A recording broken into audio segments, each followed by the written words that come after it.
Hello and welcome back to the studio. Today I'm excited to take you through a little behind the scenes in my mind and how I come up with the colors that I'm going to use for my compositions. So this applies both to watercolor, and we go into more detail in this tutorial where we talk about using a complement for your shadows or using an analogous color in some situations. And so I'll leave this video and like the full test about how we broke it down and my thought process through it, what worked, what didn't work.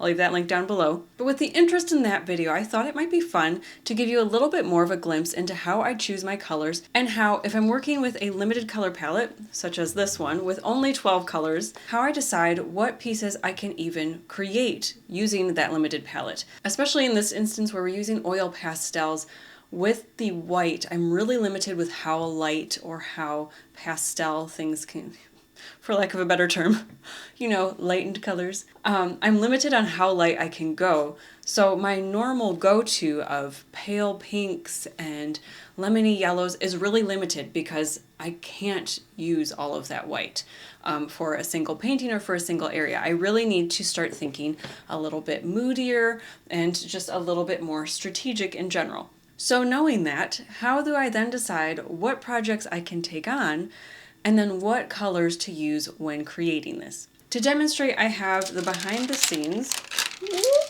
Not exactly a demo because I didn't talk a lot through it, but you can see my whole process and it's very similar to what I've done in the past. But for this painting, I saw this reference image and I was really inspired by it, obviously loosely. So I decided to break it down and think of what colors I could use while working with this limited palette to still get a lot of depth and movement and interest in here. So I only had one option for red, so that was pretty easy. I immediately added orange in because I knew that it would be an easy way for me to add a little bit more dimension and interest while maintaining a relatively the same value and hue, because that's kind of what these flowers have. Now to deepen it, instead of going with black, I decided to pull in the, I believe it's ultramarine blue. If I'm wrong, I'll correct it here on the screen, but it's the deepest blue. And I added that into my collection as well when working on this. Now, again, continuing with kind of that idea of the analogous colors instead of the complementary colors, I then also pulled in the yellow. I decided to not pull in white for the subject at all. I knew I'd be adding it into the background because this blue is just a little bit too punchy for me to be kind of as a standalone. And I like having this little bit of a gradient in here because I think it makes it a little bit more interesting and it pulls your eye again towards our subject. I used those same exact colors, but adding green in our foliage down below. So really the only difference between these two is that this has a lot more green. This has hardly any. I'm trying to think if I used any at all. I might have used some. I don't think I did. I think I just used the ultramarine blue to create these deeper areas in that depth.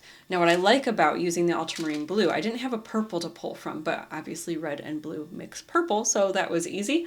But it's a little bit softer and not as harsh as a black. And it doesn't, make my reds smoky. It just kind of creates the deep violet that is what I'm going for. And so I really liked how that all came together.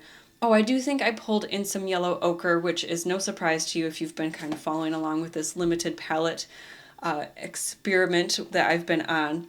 I did use some yellow ochre in here, but I don't know how much. I think mostly actually in the greenery to kind of desaturate it a little bit. So the flowers are strictly analogous, but the foliage I did pull in some red to desaturate and deepen some areas.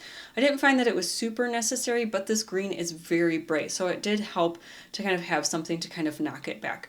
For the stems, I leaned more on yellow ochre because the blending space was really limited, but in the foliage here, where I had a little bit more room to play around, I did add more of that red. So that's why I would say that in general, I default towards using analogous colors, but there are some applications where you just can't beat using those complementary colors. All right, let's dive into the step-by-step process.